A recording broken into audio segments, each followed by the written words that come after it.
Di kitab Matius 12 ayat 18. Ini saya akan tunjukkan ke teman-teman bahwa ini bukan bahasa saya. Ini bukan bahasa saya.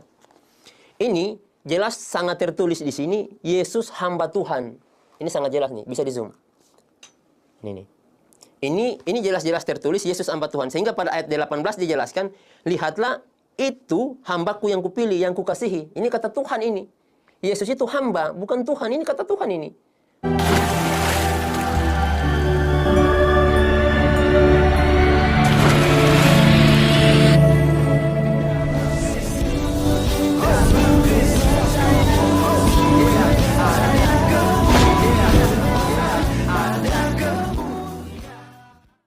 Salam Elechem Bisem Yeshua HaMashiach. Salam damai sejahtera di dalam nama Tuhan Yesus Kristus untuk kita semua. Kembali lagi kita untuk menanggapi seorang mu'alaf odong-odong ya. Yang teman-teman sekalian, saya pernah bahas di beberapa hari yang lalu. Dan kali ini ada sesuatu hal yang menarik yang kita akan bahas dan luruskan dari pernyataannya. Dalam video fullnya dia mengatakan bahwa ya saya ngomong ini ya supaya orang-orang Islam tidak tersesat seperti saya. Jadi bukan untuk menjelek-jelekan Kristen katanya, tapi ya supaya orang-orang Islam jangan tersesat. Ya sama saja Anda memegang Alkitab yang dimana Anda tidak beriman lagi kepadanya, dan Anda menafsirkan Alkitab, ayat-ayat bagian firman Tuhan tentang jabatan-jabatan Yesus sebagai anak Allah, sebagai hamba Allah, sebagai imam, sebagai nabi, sebagai guru. Ya, di dalam Alkitab lalu Anda menyimpulkan bahwa Yesus Kristus itu bukan Tuhan tapi hamba Allah. Ya, ada Allah. Ya, apa maksudnya ya? Karena penyebutan di Islam ini apakah Allah, atau ini karena agak berbeda-beda dari teman-teman ini. Saya perhatikan agak berbeda-beda ya. Nah teman-teman sekalian, ini kita tidak komentari mereka, tapi kita meluruskan apa yang mereka klaim soal keimanan kita. Oleh karena saya langsung saja mengajak kita untuk mendengarkan videonya terlebih dahulu berikut ini. Di kitab Matius 12 ayat 18. Ini saya akan tunjukkan ke teman-teman bahwa ini bukan bahasa saya. Ini bukan bahasa saya. Ini jelas sangat tertulis di sini, Yesus hamba Tuhan. Ini sangat jelas nih, bisa di zoom. Ini jelas-jelas tertulis Yesus hamba Tuhan. Sehingga pada ayat 18 dijelaskan, lihatlah itu hambaku yang kupilih, yang kukasihi. Ini kata Tuhan ini. Yesus itu hamba, bukan Tuhan. Ini kata Tuhan ini. Dan ini terdapat pada kitab Injil Matius ini. Ini kitab Injil Matius. Ini yang perlu teman-teman pahami ya. Bukan saya yang katakan Yesus bukan Tuhan, tetapi Alkitab ini sendiri yang mengatakan bahwa Yesus bukan Tuhan. Ini Alkitab yang mengatakan. Sehingga perdebatan saya dengan pendeta YH Kaluti saat itu, saya hampir dipukul tuh sama seorang orang tua. Jadi ketika saya mengatakan bahwa Yesus bukan Tuhan, dia marah. Jadi saya katakan, saya tidak pernah mengatakan Yesus bukan Tuhan. Saya tidak pernah mengatakan. Kebetulan saya membaca di Alkitab ketika saya belajar. Makanya saya katakan Yesus hamba Tuhan. Itu yang pertama. Yang kedua adalah ketika Yesus dibaptis. Nah, ketika Yesus dibaptis itu, keluarlah burung menyerupai burung merpati, dan Allah berfirman, inilah anakku yang kukasihi, kepadanya lah aku berkenan. Itu kata Allah. Nah, ketika kata inilah anakku ini, tentunya kalau dia anak tidak mungkin bapak. Saya berikan contoh, logika sederhana.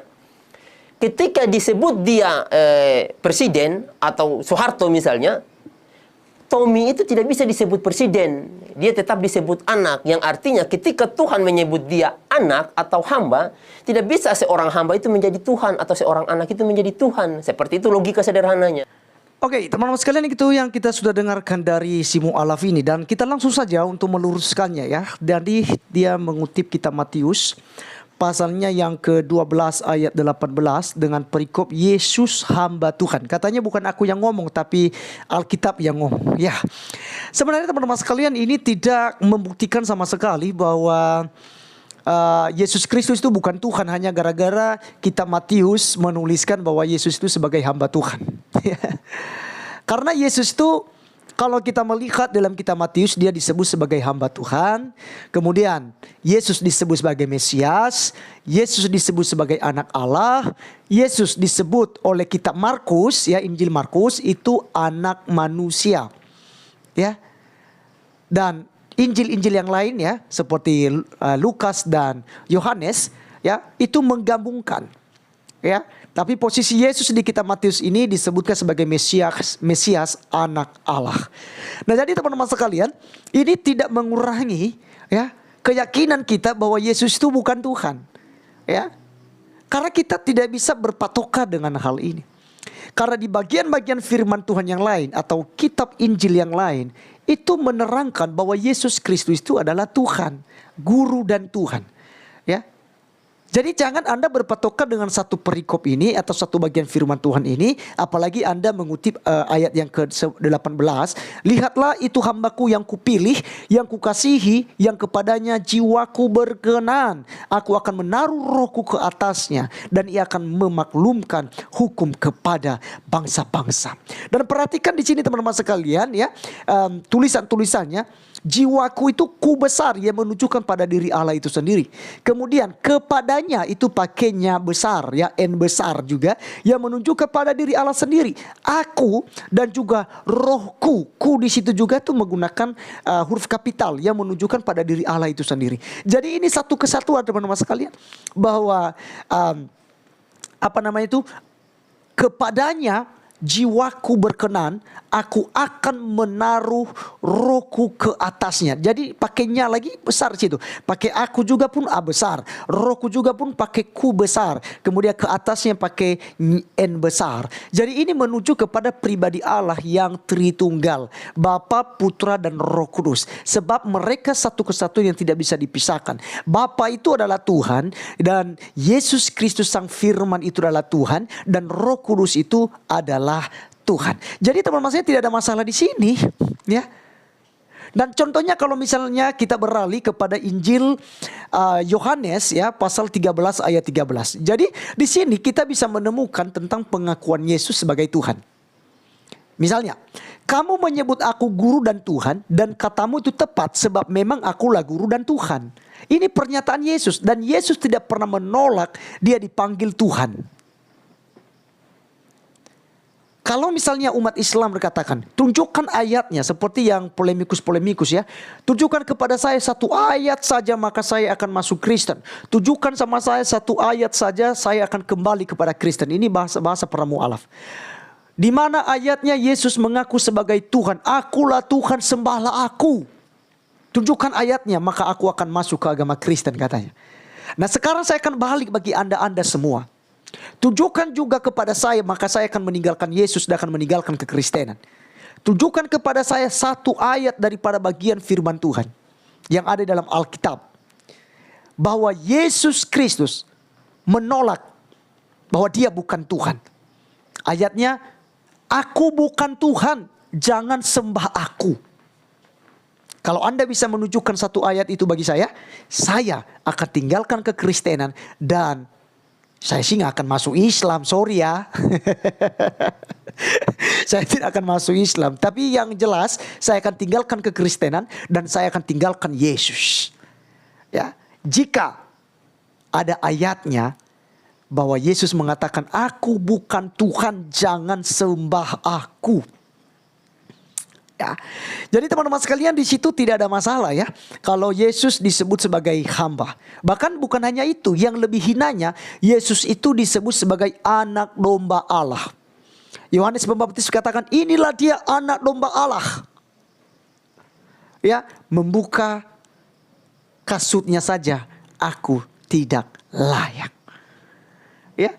Yesus disebut sebagai anak domba karena dia adalah kurban yang telah dipersiapkan oleh Allah ya untuk penebusan dosa umat manusia. Itu sebabnya Yesus disebut sebagai anak domba Allah. Domba digunakan dalam perjanjian lama untuk penghapusan dosa dan salah. Ketika ada orang berdosa akan mempersembahkan kurban-kurban untuk penghapusan dosa itu. Nah Yesus disebut sebagai anak domba karena adalah kurban yang dipersembahkan untuk satu kali sampai selama-lamanya. Korban yang dikerjakan oleh Yesus ini adalah satu kali untuk selama-lamanya. Darahnya tertumpah satu kali untuk selama-lamanya untuk penghapusan dosa. Jadi tidak diulang-ulang lagi. Itu sebabnya dalam kekristenan tidak lagi ada kurban sembelihan untuk penghapusan dosa itu. Karena Yesus yang menjadi puncaknya, barang siapa yang percaya kepada Yesus Kristus tidak binasa, melainkan beroleh hidup yang kekal. Karena dia adalah kurban yang mendamaikan manusia daripada dosa mereka, penghapusan dosa mereka, dan mereka didamaikan dengan Allah, dengan Tuhan yang menciptakan langit dan bumi, yang di dalamnya ada Tuhan Yesus dan juga ada Roh Kudus. Satu ayat lagi teman-teman sekalian untuk membantah tentang mualaf ini ya, yang mengklaim tadi itu Matius pasal 12 ayat 18 Yesus hamba Tuhan ya. Kali ini saya akan menunjukkan lagi ayatnya bahwa Yesus Kristus adalah Tuhan. Misalnya di dalam Filipi 2 ayat 10 sampai 11 ya. Jadi Anda jangan pungkiri hal ini ya.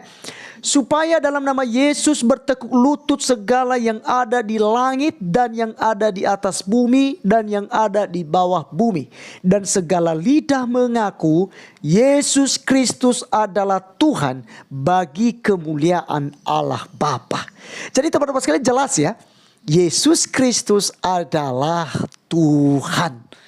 Jadi apa yang disampaikan oleh mualaf itu sangat keliru sekali ya. Itu dangkal sekali otaknya itu. Ya.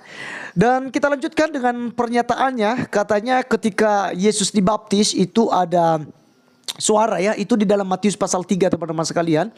Ayat yang ke-16 itu ya. Dia lihatnya yang 16. Sesudah dibaptis, Yesus segera keluar dari air dan pada waktu itu juga langit terbuka dan ia melihat Roh Allah seperti burung merpati turun ke atasnya. Jadi teman-teman sekalian di sini dikatakannya ada Yesus lalu ada Allah. Allah kah? Allah atau Allah ya, yang mana yang benar ya. Nah teman-teman, di sini kita melihat ya bagaimana analisanya dan juga ketidaktahuannya untuk mengartikan ya ayat kitab suci Kristen. Jadi dia menafsirkannya secara salah. Dia katakan misalnya presiden, lalu anak presiden itu kan tidak mungkin dipanggil presiden gitu ya. Nah mungkin, nah analoginya logikamu lah yang tak bola balik. Logika Anda lah yang keliru. Otak Anda lah yang tidak sampai untuk memahami iman kekristenan. Dan teman-teman sekalian saya akan menjelaskan hal itu. Ya, karena ini nanti menyangkut tentang Tritunggal ya di dalam pembaptisan Yesus. Kita melihat di dalam Matius 3 ayat yang ke-13 sampai 16. Yesus dibaptis Yohanes. Maka datanglah Yesus dari Galilea ke Yordan kepada Yohanes untuk dibaptis olehnya. Tetapi Yohanes mencegah dia, katanya, akulah yang perlu dibaptis olehmu. Pakai mu di sini besar ya, menuju kepada ketuhanan ya. Dan engkau pakai e besar yang menunjukkan kepada pribadi Yesus yang adalah Allah yang datang kepadaku.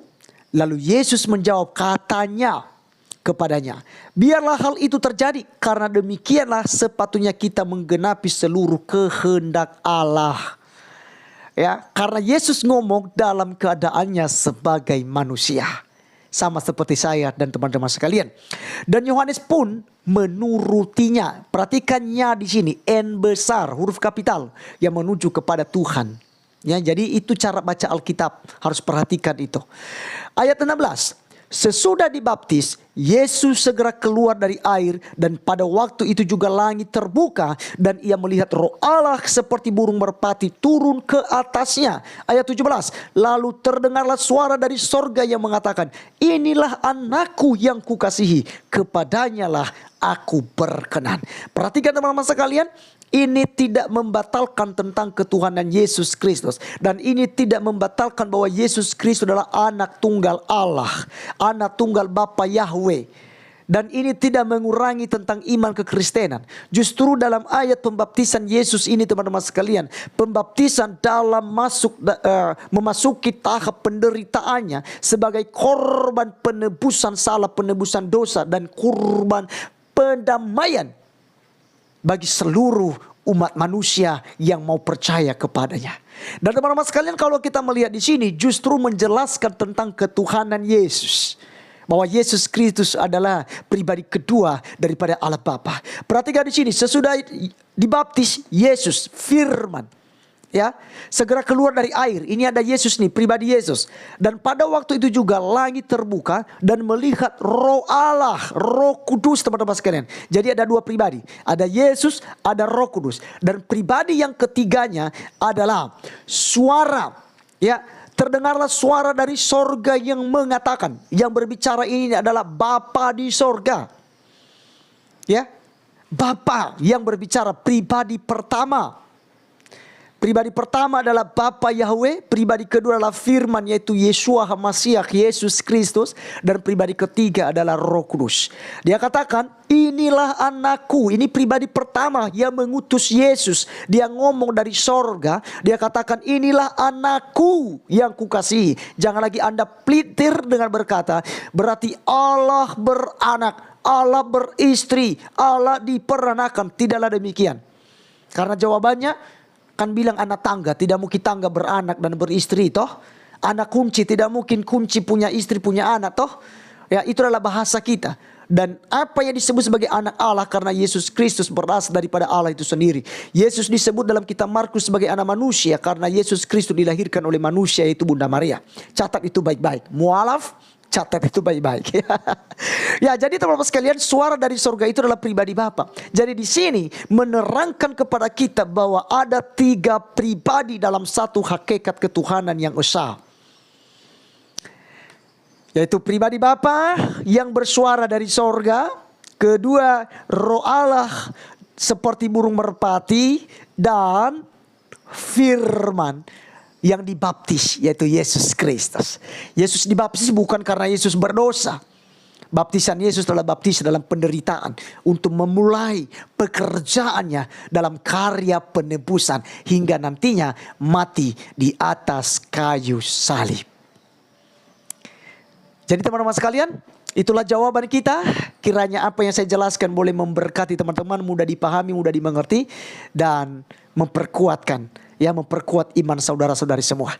Terima kasih sudah menonton sampai selesai. Saya Arif Gula undur diri. Sampai ketemu di video berikutnya. Tuhan Yesus memberkati kita. Salam.